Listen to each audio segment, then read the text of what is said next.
வெற்றிவேல் முருகனுக்கு அரோகரா, வீரவேல் முருகனுக்கு அரோகரா.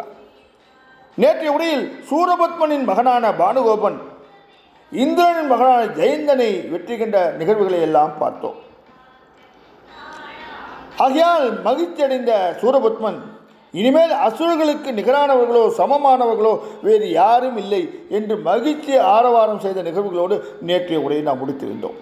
வாருங்கள், தொடர்ந்து உரைக்குள் செல்லலாம்.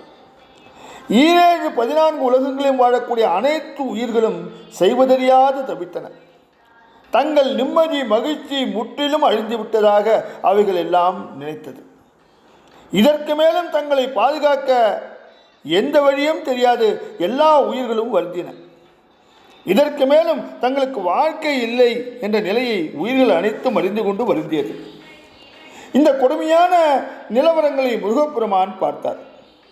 அவர் அரக்கர்களை அழிப்பதற்கு முன்பு அவர்கள் பற்றிய விவரங்களை தேவர் குரு வியாழ பகவானிடம் கேட்டு அறிந்து கொண்டார். இந்த நிலையில் காலம் தாமதிக்காமல் அசுரர்களை அழிக்க வேண்டும் என்று முடிவு செய்தார். எனவே வீரபாகுவை அழைத்தார். அவனிடம் சூரபத்மனிடம் தூது செல்லுமாறு முருகப்பெருமான் ஆணையிட்டார். அத்துடன் சூரபத்மன் தன்னுடைய பாவங்கள் அனைத்தையும் நிறுத்தி கொள்ளுமாறும் அவனது கொடுங்கோல் ஆட்சிக்கு முற்றுப்புள்ளி வைக்குமாறும் வேண்டினார். மேலும் அரக்கர்கள் கூட்டத்தில் இரகசியங்கள் அனைத்தையும் தெரிந்து கொண்டு வருமாறும் வீரபாகுவிடம் அவர் சொல்லி அனுப்பினார். ஏற்கனவே இந்திரன் மகன் போன்ற பல்வேறு தேவர்களை சூரபத்மன் கைது செய்து வைத்திருக்கின்றார். அவர்கள் அனைவரையும் விடுதலை செய்ய வேண்டும் என்றும் அவ்வாறு செய்யாவிட்டால் யுத்தம் செய்து விடுவிக்க வேண்டிய அவசியம் ஏற்படும் என்றும் சொல்லி அனுப்பினார். ராமாயணத்தில் சீதாதேவியை விட்டுவிடுமாறு ராமபிரான் அனுமாரை தூதுவிட்டார். அதுபோலவே முருகப்பெருமான் சூரபத்மனிடம் இந்திரன் மகனை விடுதலை செய்யுமாறு வீரபாகுவை தூது அனுப்பினார்.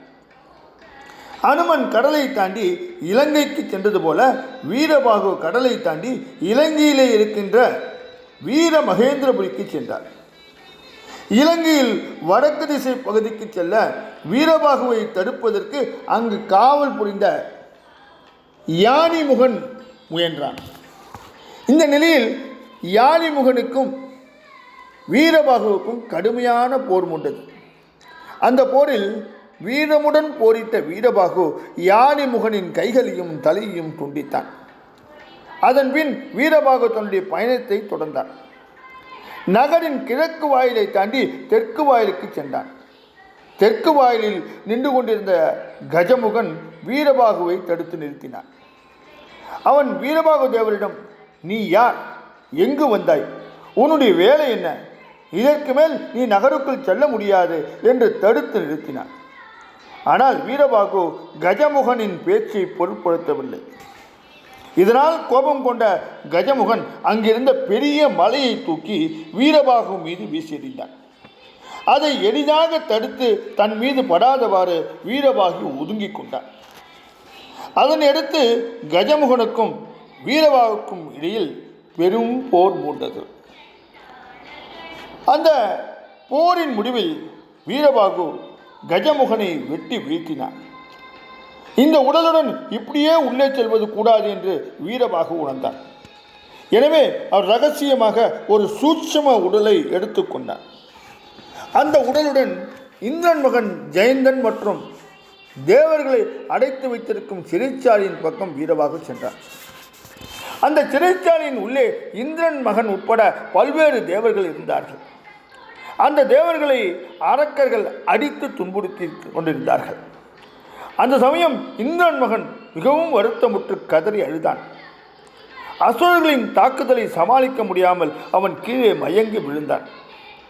கடும் மயக்கத்துடன் கண்மூடிய நிலையில் ஜெயந்தனின் கனவில் முருகப்பெருமான் தோன்றினார்.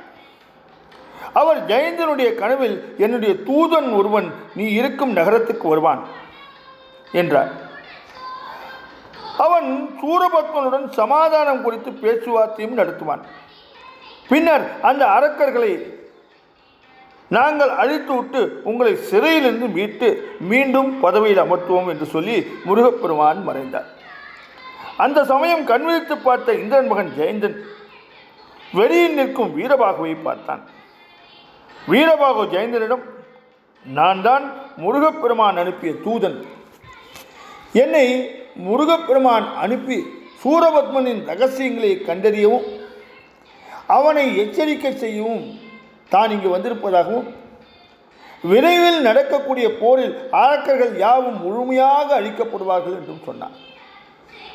வீரபாகுவை கண்டதும் அவன் சொன்னதும் ஜெயந்தனுக்கு மனமகிழ்ச்சியும் ஆறுதலையும் தந்தது.